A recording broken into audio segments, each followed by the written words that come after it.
Hi, I'm Douglas Ferguson.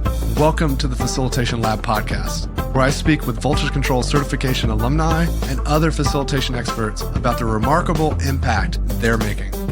We embrace a method-agnostic approach so you can enjoy a wide range of topics and perspectives as we examine all the nuances of enabling meaningful group experiences. This series is dedicated to helping you navigate the realities of facilitating collaboration, ensuring every session you lead becomes truly transformative. Thanks so much for listening. If you'd like to join us for a live session sometime, you can join our Facilitation Lab community. It's an ideal space to apply what you learn in the podcast in real time with peers. Sign up today at voltagecontrol.com/facilitation-lab. And if you'd like to learn more about our 12-week facilitation certification program, you can read about it at voltagecontrol.com. Today, I'm with Sandra Molinari at Control Risks, where she is a workplace violence prevention specialist, having recently transitioned from the Safe Alliance after 20 years. Welcome to the show, Sandra. Great to be here, Douglas. I'm so excited to have this conversation with you today. Me as well. So, per usual, I'd love to hear about how you got your start in this work. That's a great question. It's interesting to try to trace it back. I think I would say I got it through teaching/educating in nonprofits. Many moons ago, I was a parent educator for a wonderful organization called Avance, which works with families and does lots of different classes to support parents. And I was doing a parenting class, and that was the first time I was leading groups, which was really fun and interesting, considering I was not a parent. And it was in Spanish, but we had wonderful conversations, and that kind of led me into wanting to do more of this kind of teaching, training, skill building type of efforts. And then I moved into Safe Alliance. At the time was called Safe Place. And I began as a life skills trainer. So at that point, I was a trainer/group facilitator, because really what we were doing was helping people who've experienced domestic violence to build life skills, if you will, to become a little bit more independent and empowered and confident in their lives so they could move forward. Ideally, a little bit more independently, so they wouldn't have to depend on a partner and perhaps fall into another unhealthy relationship.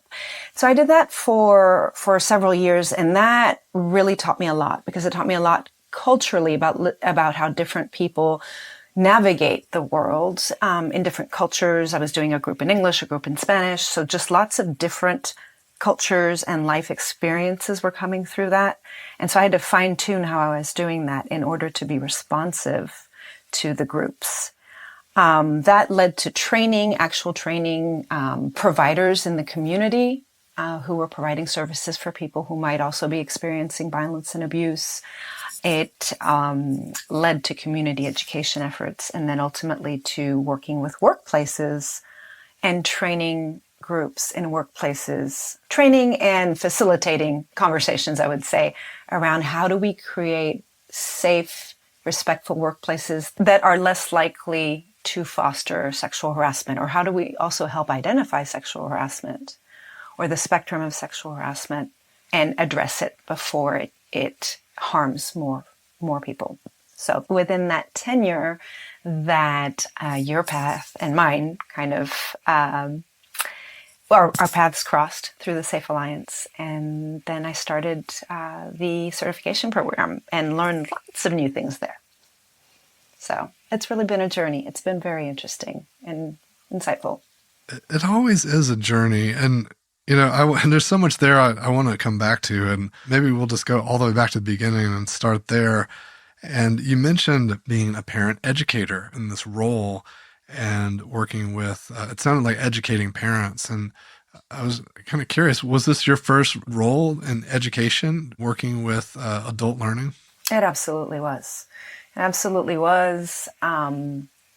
This was after graduate school, which had nothing to do with education. I was studying international relations. And after having lived in Central America for a few years, where I did teach English, I mean, we could count that obviously as education. I was teaching English to Spanish speakers in El Salvador, and that's where I had the Spanish skills to work with parents in Spanish here and doing parent education. But that was pretty much the start. And I got a lot of training in early child development, but very little training around how to facilitate or how to teach adult learners. I think I picked that up along the way because I was curious and I was thinking, what's going to be effective?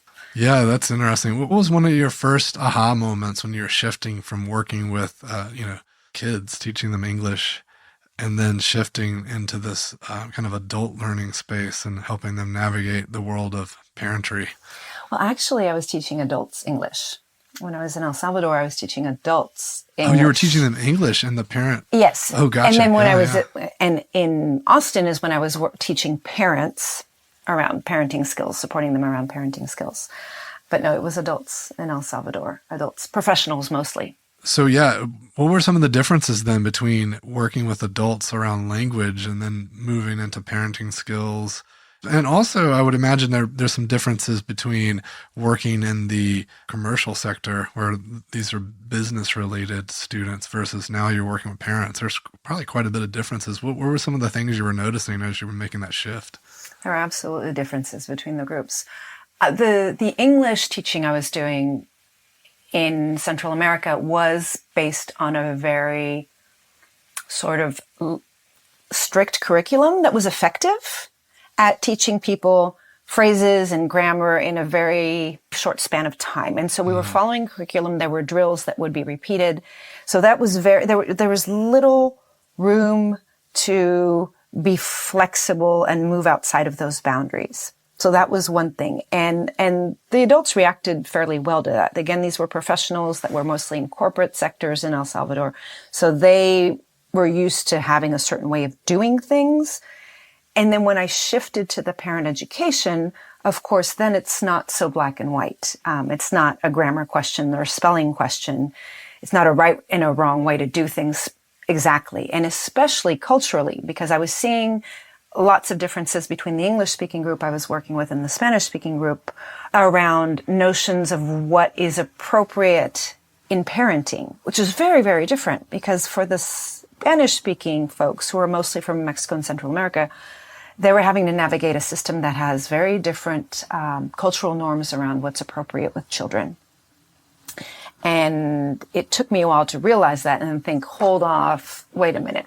We do have to help them navigate the system here and know what's allowed and what Child Protective Services would consider neglect or abuse. But we also need to honor how they are parenting. So how do you strike that balance? And so that allowed for a lot more conversation, a lot more flexibility. And it wasn't so much teaching as navigating, facilitating conversations, rich conversations with some, of course, some skill building in the background. I mean, we were talking about very clear child development guidelines, of course. So it was really different. Yeah, that's really fascinating. And this multicultural notion of supporting and being with groups and noticing kind of came up also when you were talking about navigating the world, even with these folks that came to you at SAFE, helping them build life skills and build confidence. And they would have these needs that were cultural needs and how to think about approaching the world. And it's not all that different from people that come into the workplace, like understanding how folks are showing up and how do we best support them. I'm curious if you've noticed this, in your work now with control risks. How is this ability to notice these cultural differences? And they may not be as extreme as some of the examples that you had with the parenting, but how is it showing up now in the workspace for you? It is, those cultural differences are still showing up because the workplace that I'm in is a very culturally diverse workplace. I work at a downtown office, but we have dispersed teams all over the world. So I do have colleagues that are on 4 continents. But even my team, which is mostly in the U.S., is within the team of about 12 people, is extremely, extremely diverse, culturally, by age, gender, etc. And so I'm realizing that as I'm going in to help support, for example, team building activities, which we've wanted to do quite a bit of this year because it's been a challenging time in the workplace. There have been layoffs and restructures and all sorts of things. We've been trying to really have some cohesion on the team. And so I offered to bring in some facilitation in order to do exercises, skill building, things like that. And I have other colleagues who have joined me in doing that because they have some of that background. And we have my colleague and I, who are leading the facilitation, have really rich conversations around what kinds of questions do we ask if we're doing icebreakers, or how do we approach the facilitation? What do we want to take into account considering how diverse our group is? What are our blind spots, right? He and I demographically are not so different. And so what are our blind spots? Who else can we bring into this facilitation team or the prep team to consider how we frame some of the questions, where we go with the exercises? And that's interesting because that's something that I learned very early on at SAFE. Things that were such blind spots for me at the time. I was not as culturally aware as I thought I was at the time. I remember doing financial literacy with the women in my life skills group at SAFE, and just bringing up examples that were showing my class privilege and examples that would not have resonated with them at all, right? Mm. And so I bring that up because these are things that now I think of, and I probably still have a lot of blind spots, but now I think of when I'm approaching whatever group, like who's the group? What are the assumptions I'm making, which could also be wrong, but I need to start with some assumptions based on what I know about the group. And then how do I work, ideally not alone, but with somebody else or somebody's else, several of us, to create a space that is as inclusive as possible, where everybody does feel like they have a voice. Mm. And that can get down to simple little things like, if you're doing an icebreaker, is it, what are you watching these days on TV? Is it, what are you reading? Are you assuming that everybody reads? Just all of these things. And so I feel like I'm rambling. All of this to say that all of those experiences over the years have led me to really approach groups differently, and to realize that I may be missing things and lean on others to have collaborative efforts that might be more effective. It's very important. And, kind of digging a little deeper there into your example around what are you reading or what TV shows are you watching? Not only is it about knowing what are the behaviors or norms or how people conduct themselves, when they're not in this meeting together, and being informed about that so that we can better align with them and not make them feel outcast just because they don't fit into the box of the question that we asked or the framing. There's also, how are they emotionally or mentally walking into the space? Because they might read, but what if they're going through something super traumatic right now that doesn't allow them to read? That's going to be triggering, right? I don't have time to read. Are you kidding me? This is going on. That might be a trite example, but, being mindful of the trauma people might have in the moment and being aware and acknowledge it. We might not have to bring it up, but just holding that and understanding that and being attuned to it when we're thinking about these things. I assume you have countless experience with that. So I'd be curious, if you have any experiences you can share, any thoughts around how are you shaping these invitations or these icebreakers in ways that can be acknowledge the emotions, not only the cultural background, but the emotion people might be bringing into the space? That's a great question. I think it starts with the planning phase. So if we're going to do something as simple as an opener or an icebreaker, this is something that I've struggled with and talked with my co-facilitator and my manager about. So ideally, we want to have everybody participate in something light, like an icebreaker. Again, we're already assuming that an icebreaker is light, depending on the question that we ask. Mm. And then if the goal is to get to know each other a little bit better, because our team has evolved over the last year, how do you balance wanting people to participate in something that you hope is light and not too emotionally challenging, so that they don't have to expose too much of themselves if they are going through a hard time? How do you balance that with knowing that some people are choosing, for example, seem to be sitting back. Some people may not be on camera. Some people you barely hear their voice. And so I always struggle with, is that simply a person who's shy? Is that part of their personality? Is this asking a lot of them? Which it could be, to even step forward and say something in a group where they don't really know everybody. Or is that person currently dealing with something? And then is it fair to ask everybody to come to the table for this kind of group building activity? So some of the things that we've done is we've tried to make an open invitation that still is optional. So we're proposing this activity. We have some ideas. Would anybody like to join us in the planning if you have any ideas? So we've already extended an invitation. Do you want to join in and propose some questions? That usually will get one or two people interested. And then in the invitation that goes out, we're proposing an activity on Mural. For example, you can be anonymous. It's really easy to use. We're gonna do a soft start in case you haven't used Mural before. And this is optional. This is invitational. Here are the benefits of doing this activity as we get to know each other, but it's low pressure. But, join as you would like. That seems to have worked. Generally, if we're doing something like on Mural, then it seems that people can really sit back, not be on camera if they don't want to be, have an anonymous contribution, and it still gives us that beautiful mural board. We did that with silly things like movies, right? Are you a Game of Thrones fan or Star Wars, right? And then that generates some conversation. So it's really trying to always balance all of these things. But my nature, having facilitated trainings in groups for so many years, I want to see people.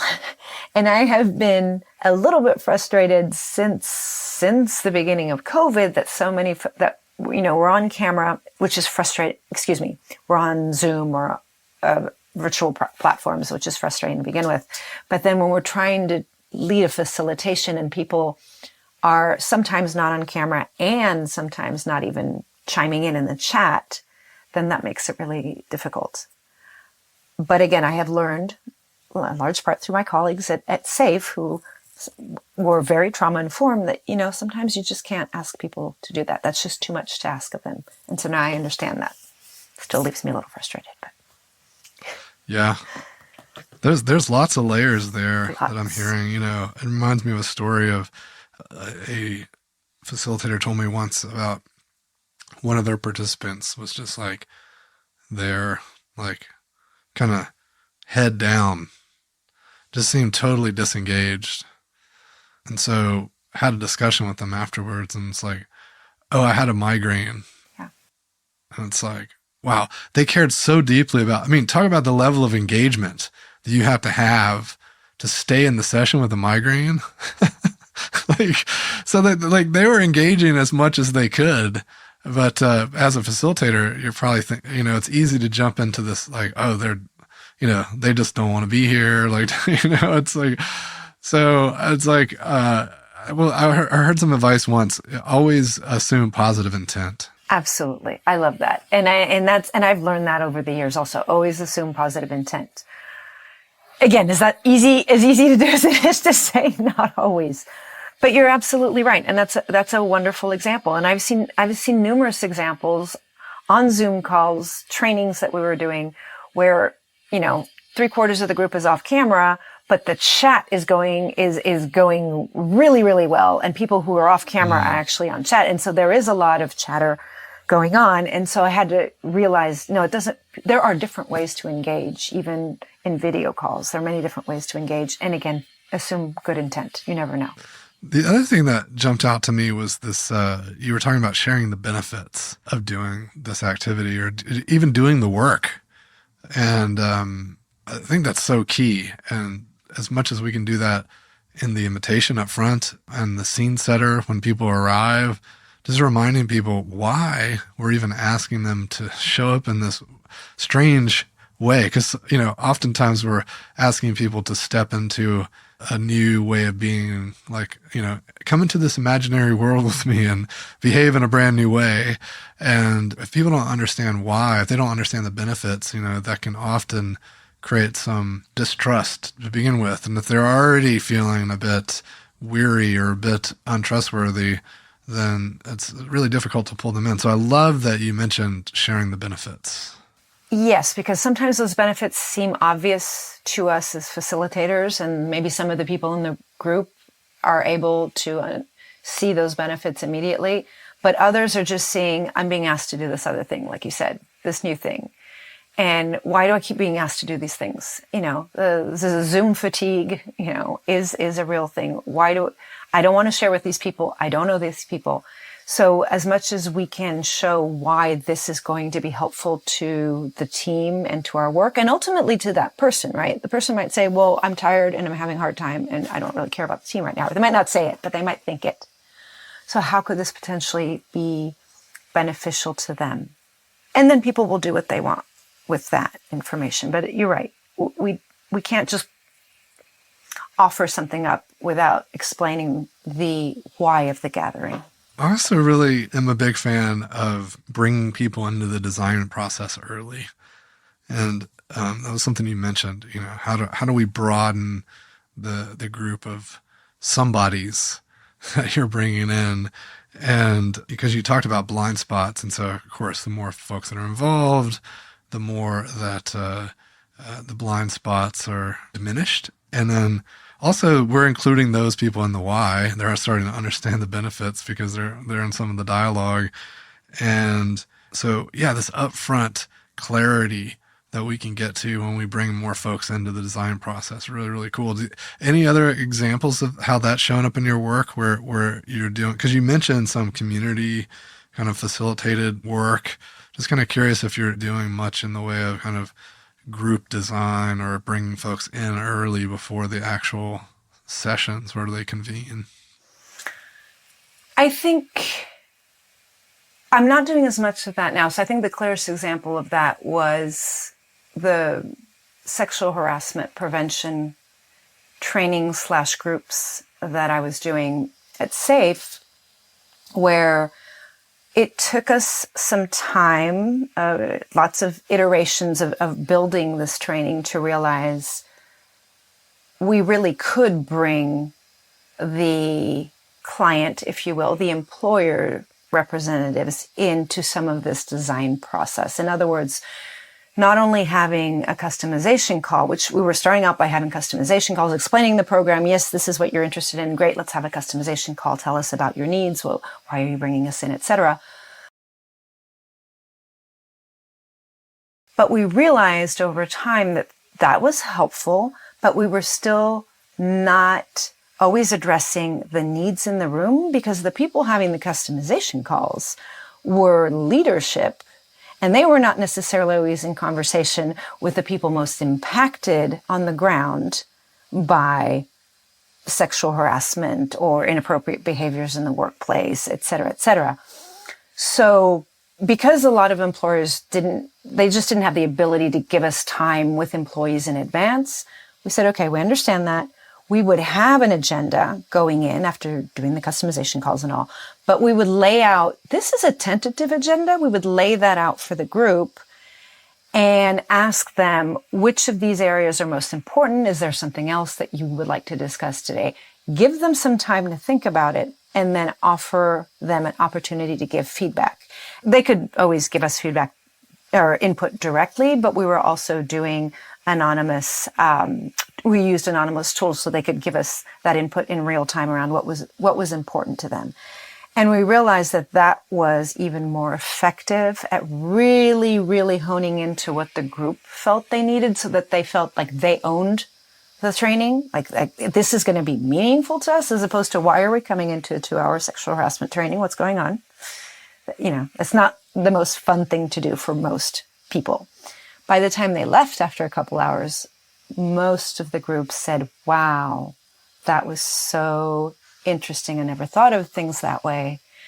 And so I think that the fact, once we pivoted a little bit that way to really include the group in some of the design, that was even more effective and helpful.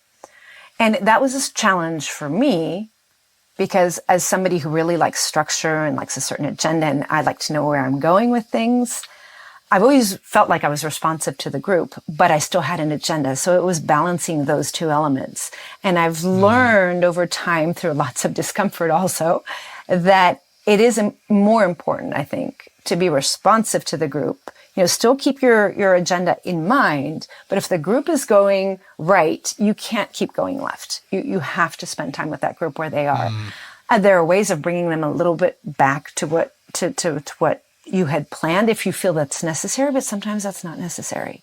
Ultimately, it's what the group is identifying that is important, especially I'm talking here about trainings that are a little bit more gray, in the sense that it's not a right or wrong. These were conversations around building safe, respectful workplaces. And so there's a lot of messiness in those conversations. There's not a very specific skill we needed people to walk away with. There were certain sets of guidelines they needed to walk away with. So we made sure that we hit those points towards the end of the training or whenever we could, but everything else needed to be people sharing, people feeling safe enough to share, which is, we can only create so much safety. People will decide if they feel it's safe, right? Yeah. But building a little bit of trust with the group so that they can share, open up, and then we can be there. And we were approaching it from a very trauma-informed lens as well, so that we can really, really ensure that the group walks away as much as possible with what they needed to hear and say in some cases. Yeah, it's interesting. You mentioned a couple of times this idea of that, when you're in a space where there is no right or wrong answer in the material you're covering and the content and in the direction. And I think that's the case for so much of life. But our education system is kind of, built around standardized tests and, the curriculum that has to be taught to. And, I think the more and more that things are automated, the better AI gets. We're going to move further and further away from, the right or wrong answer, because these mechanistic kind of elements in society and in life, we won't really have to mess with, right? We'll be engaging in more critical thinking and more exploratory pursuits together. And I think this element you're talking about will become more prominent, right? We'll have to have more of these kind of amorphous conversations. Yes, we'll have to have more of these amorphous conversations, and that's going to be, myself included, absolutely, are going to have to start to lean into that discomfort of being in the messiness, because life is messy. People are messy. We live in such a polarized world right now, at least in the US. And I'm not going to get into that, but I think it is important that we be able to hear each other, really hear each other, not necessarily agree, but how do we start to move a little bit closer to each other? And probably that's going to have to be through complicated, messy conversations and real listening. And part of that, something else that I've learned through doing community organizing work around social justice, is that we need to be able to not only listen, but to feel, to be in our bodies when things are coming at us verbally, emotionally, that are uncomfortable or seem hurtful. We need to be in our bodies and be able to feel in order to not react or overreact. And that takes a lot of practice. And if we really want to hear each other, there's no other way of doing it, in my opinion, than really taking things in, taking a breath. You and I were talking before the show about taking a pause before we react. So I might be going off slightly in a different direction, but I think that's really important to us as facilitators as well. We talk about the pause, right? I've learned to be very comfortable with silence, and I'll tell my groups when I pose a question and there's a huge silence, I have to tell you, I'm going to be really comfortable with this silence. So it could be a few seconds and people are looking around. and then I break it and people take a deep gasp. but that pause is important, because if otherwise we talk over each other, some of us who are internal processors don't have time to think before we can really process something and then be able to express ourselves. And so, yes, so I think there's going to be a lot more. We are going to need that skill also in the future, not just facilitators, but I think as a society, we're going to have to be able to be less reactive. I don't know how hopeful I am about that. I'll offer a little bit of advice, because I also like structure and form. And this is something I learned fairly early on, because as a musician, I got into improvisational music. And the thing I've found about improvisational music is that it was helpful to find some kind of scaffold, some sort of concept or some sort of notion or idea to hang the amorphousness onto, right? And so we talked a little bit about purpose and benefit earlier. So when we go into that messiness, our bravery comes from our knowledge of what we're attempting to do together, and the scaffolding and shape of what we want to navigate through. But how we move through that jungle gym together can take any shape we want, right? But it's all there to help us from falling, right? And I think that's a helpful frame, because it's nice to have a full agenda and everything's all buttoned up and just go through it. But it's rarely the case that we can do that.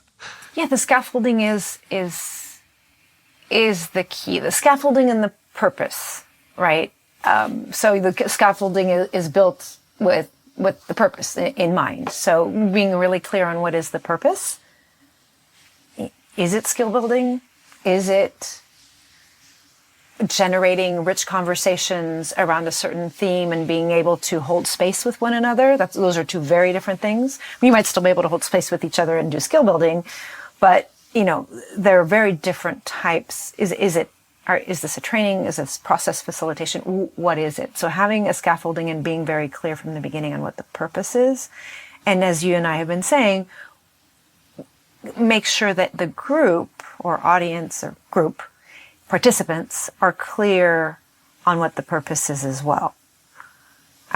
Whether or not they have the luxury of informing that purpose, but being really clear with, this is what the purpose for today, or the general purpose for the day, and this is what we would like to get to in our time here together. The other thing too, it's important to acknowledge the fact that if we get clear on that, we know it's more easy to identify what we're not going to do. And so we start veering into that territory. It's much easier as a facilitator to move us back onto the path. And because we've created an agreement up front that's, hey, we're here for skill building. And so if we want to acknowledge that need, then we need to shift this conversation back on the skill building. And I think that so often teams, when they're gathering, just in typical normal gatherings, it's easy for people to get different notions in their head, or like, oh, this is why we're here for this meeting, or this is what we're trying to do today.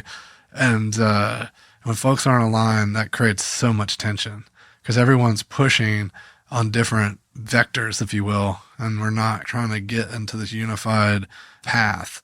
Even if we recognize that, just stopping and asking ourselves, hey, let's get clear on why we're here. Let's get clear on like, hey, why are we pushing in different directions? It's okay. It's not anyone's fault that we're all pushing, but what's important right here in this moment as a group? And that leads to another thing that I noticed you were talking about, which is just making sure that everyone's comfortable, with the cross-cultural elements and whatnot. So bringing people in beforehand is good, but also having discussions afterhand is good too, because if we don't debrief, or if we don't get feedback or reflect on what happened, we can't improve, we can't get better. And we can debrief in the moment, just like I was sharing in that example. Like if we're noticing things are getting off track, we can actually say, okay, what I'm noticing is, and then just invite some discussion with folks to say, hey, this is happening. So I don't know, maybe even with the icebreaker example, if we have a feeling that it's causing some tension, actually hitting the pause button and saying, hey, I'm noticing this might not have landed with everyone. Let's just talk about that. And actually stepping into that, I think that creates more trust and more safety, because I'm willing to admit a fault as a facilitator. So I'm just curious to hear some of your thoughts around debrief and even live debrief in the moment if we hadn't planned it. I have learned to do that again more in recent years. Doing the live debrief in the moment, checking in. Again, that was difficult for me to pivot to as somebody who struggles with perfectionism and having everything done in the box for so many years and on time. But I have, again, seen the benefit, and I absolutely 100% agree with you that admitting our imperfections as facilitators and is extremely important, because showing that we are vulnerable invites people to be more open. It does help build trust, and part of that is some insight into what we're doing. It's what you were saying. So I'm noticing that whatever it is, that this icebreaker, this was the intention, and I'm noticing that we're going in this direction. Or I'm noticing that there is some tension here. I'm wondering, and maybe pose a question there. Or if it seems like it's, God forbid, harmful, that people are really not reacting well, then maybe it's a time to offer something and even possibly apologize. I'm sorry, I hadn't considered that this could go in this direction. I hope, no harm has been caused. And I think we would now pivot to a different direction. May I offer this up? And then see if the group agrees with something else, right? Something that we were brought to do very often in our work at SAFE, whether it was a sexual harassment prevention workshop or other, was sometimes have to check in with somebody afterwards, which I know happens in lots of other types of groups also. But if it seems like somebody is not doing well, or I feel like I may have caused harm, or I may have inadvertently done that, I will check in with the person afterwards. I mean, we have to be very mindful of not putting somebody on the spot. We have to be mindful of, their confidentiality and privacy. But I think that's important too, because sometimes in the work that I did for so many years, it opened up a whole other can of worms also. And sometimes that person needed to talk, which was fine by me. And we would offer that up also. That's not always the case for all facilitators. If somebody is not equipped or comfortable having deep conversations about somebody bringing up some kind of trauma that's a little bit more complex, and then it's helpful for the facilitator to be able to refer that person to someone they can talk to. Like, it's a little complex. All really great points. I think it's an important nuance for folks to keep in mind is, if we are inviting the group into a on-the-spot reflection debrief, ideally it's not about calling out a single individual. It's more the energy in the room and how the whole room is feeling about it. And certainly if it is one individual, one thing I've found sometimes that can be helpful is even just calling a break, but not making a big scene about it. Just saying, hey, think it might be a good time for us to take a break, in the spirit of the whole group benefiting from having a break. And then that might be a moment to even have a sidebar with someone if they're needing some special attention. That way it's not called out, and you can check in with them, really understand where they're at, and if it even makes sense to continue. Absolutely. Again, it comes back to that flexibility. And I think it's very easy to call a break without drawing too much attention. We've been covering all of these things. I'm sensing the energy in the room. People are probably getting antsy, or whatever, however you want to frame it. Let's take. Everybody okay with a break? Who's not okay with a break? I agree. That's good to pause. It's kind of that timeout, right? Maybe not call it that, but it is a timeout for the group to read. Yeah, absolutely. Well, it's been fantastic chatting with you about all of this work, and, spent a lot of time talking about cultural considerations as we think about groups that are coming together, maybe for the first time or that aren't used to working with these cross-cultural groups, and the norms aren't super established, or they're folks that we have our blind spots, whether they're blind spots amongst the groups or blind spots as from the facilitator to the group. And also, even trauma-informed facilitation, just understanding how we're being mindful of what's emerging for the groups and being considerate of that stuff. If you were to think about a future where there was more of this in consideration, you mentioned you kind of briefly touched on this when you mentioned how polarized things have gotten in recent years, and how good it would be if we all could kind of come together more and understand and listen to each other. So imagine that there's more of that. Where does this take us into the future? What does it make possible? Oh, wow. If we could actually listen to each other without reacting and calling each other names or just walking out of the room, I think it makes everything possible. It makes human relationships so much richer. It allows families to talk to each other again. So many families have been broken up over lots of things, over a number of years now. It allows people in leadership, people in government, our democracy to move forward in a healthier way if we can listen and talk to each other and disagree in healthy ways, because nobody's ever going to agree completely. It allows us to be able to really work together and move forward with whatever it is that we want to move forward with. It involves some compromise, and I feel like that might be a bad word in government, but again, without just sticking to government, I'm thinking it's an overall thing. I think I've traveled a lot. I've had the extreme privilege to travel a lot around the world to many, many different countries and different regions. And something that dawned on me one day when I was walking around in the Sapa region of northern Vietnam and chatting with our tour guide, who is an indigenous woman there who learned several languages, Western languages, in order to be able to give tour guides. This woman couldn't read or write, but she learned that. And so she would tell us stories about the groups there. And I realized I'm right out in the middle of nowhere. It's so remote. And what she's telling me sounds exactly like what the families want for their children, what people want in life, sounds exactly like what we want in life. Take away a few material things that are different. And it's the same thing that people were telling me they wanted in Guatemala or El Salvador or Cuba. We're all actually not that different. Yes, there are huge cultural differences, but ultimately we want to be loved. We want our families to be healthy. We want to see our children grow and be healthy. Obviously, we want the basic needs. And I don't know how we move forward and solve so many of our problems globally if we can't actually listen and talk to each other. Obviously, I'm very passionate about this.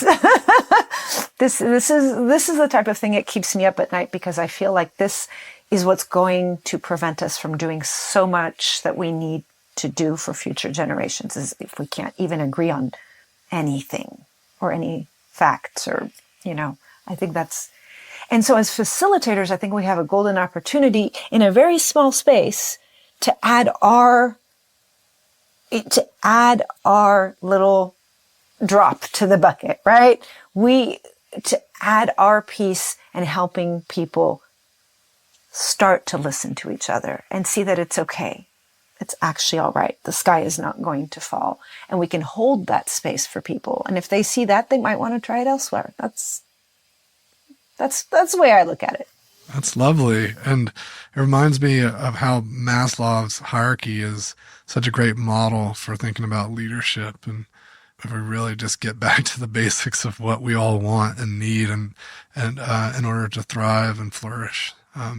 So that brings us to the end today. I want to give you an opportunity to leave our listeners with a final thought. Yes, my final thought. Let's see.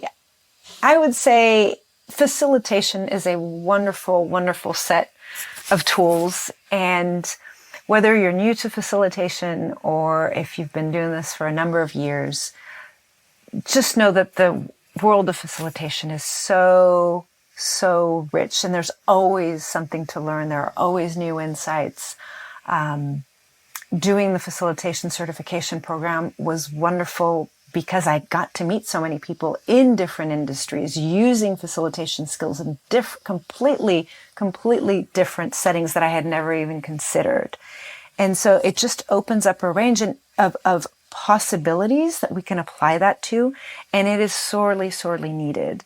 I see that in the workplaces that I've been in, where meetings are still awful. Oftentimes, trainings can sometimes be awful because there's just not the skills. It's not for lack of good intention. It's just people don't necessarily have those skills.